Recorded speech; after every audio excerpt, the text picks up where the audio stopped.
There is nothing more dangerous in this world than the average, ordinary 8-year-old child. There are 3 things you need to know about 8-year-olds. 1, they don't listen. 2, they do not have an acute sense of impending danger. And finally, 3, they always, undoubtedly, without even the slightest error in their favor, get into messes. I'm going to tell you the story of one 8-year-old today, myself, and one example of a time when I experienced all 3 of these characteristics and had them in spades. And when an event, a field trip, that was supposed to be the best field trip of my elementary career, went terribly, terribly wrong. And hopefully through this story, you all learn the value of listening, looking out for danger, and staying out of messes. I've divided this story into 3 parts: the fateful day, the fateful event, and what happened afterwards. And no matter how unbelievable this story may be, how difficult it may be to wrap your minds around any of the details within it, and how just impossible these events may sound to you, I assure you, this story is 94% true. So first we start with the fateful day. When I was in 2nd grade and 8 years old, we had a great field trip opportunity. Our class, along with one other 2nd grade class, were going to get to go to the Point Defiance Zoo and Aquarium, which is located in Tacoma, Washington, other side of the mountains. Now we were all excited. We all rushed home to take our permission slips to our parents. And I know for me, my parents would be like, "Hey, how was your day?" I was like, "Sign. I will tell you after you sign." And my parents, of course, signed and allowed me to go. The night before, I was super excited because I was like, I'm going to get to see all the animals I want to see. Magazines, they're kind of boring. Back then, there were zoo books.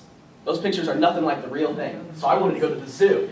And so I was really excited. I could not sleep the night before. It's sort of like the last night before you go back to school, how you cannot sleep. You're excited even though you don't want to go to school. You're still excited to go back nonetheless. So the day of the field trip comes. There's 2 of our classes, along with chaperones, teachers, assistants, and teachers, and they pile us all onto 2 shiny, brand new yellow school buses. The entire trip there, we're riding in the bus, and all of us kids are elevating our voices, using more volume to express which animals we want to see the most. So one person was like, "Ooh, I want to see lions." Another, "Dolphins! Dolphins are the coolest." Of course, to which I replied, "There aren't dolphins at this zoo." And finally, "Polar bears! Polar bears are the coolest. Tyler, sit down on the bus." That was the bus ride. Eventually, we got to the actual zoo and aquarium. They mixed us up, and they separated us into 4 groups, with teachers, assistants, chaperones, and of course, us. Now, they sent us in different directions because they couldn't have us all going around with, 50 children deep, going through any given path in the zoo. And we started dragging teachers off in different directions. We saw primates. We saw primates. We saw hawks. We saw lions. We saw primates. We saw horses. We saw giraffes. There were birds, nocturnal animals, lions, tigers, no bears. Oh my. Anyway, after a long time, I was interested the entire time to see the sharks at the aquarium, because it wasn't just a zoo we were going to, but rather an aquarium. But first the teacher said, "Oh, we need to stop and have lunch because it's halfway through the field trip. We can eat and then we can see the rest of the zoo." And I was not cool with this, but alas, I had no choice. So I ate my lunch as quickly as possible and waited. Now, if you've ever been to the Point Defiance Zoo and Aquarium, they have this amazing aquarium. It's 3 floors.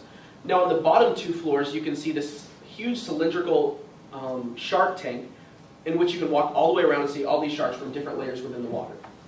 Now, it was cool to go around and to see this, and I was really excited because I'd been there before. Now we move to the fateful event portion of this story.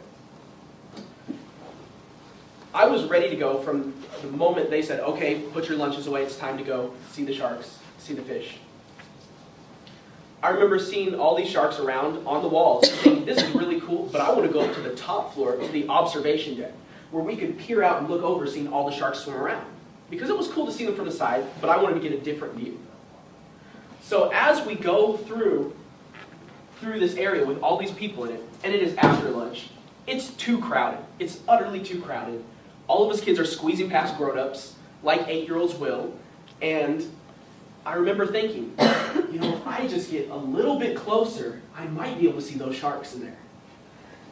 If I just squeeze past this railing, which seems perfectly rational to me, I might be able to see that big one right there.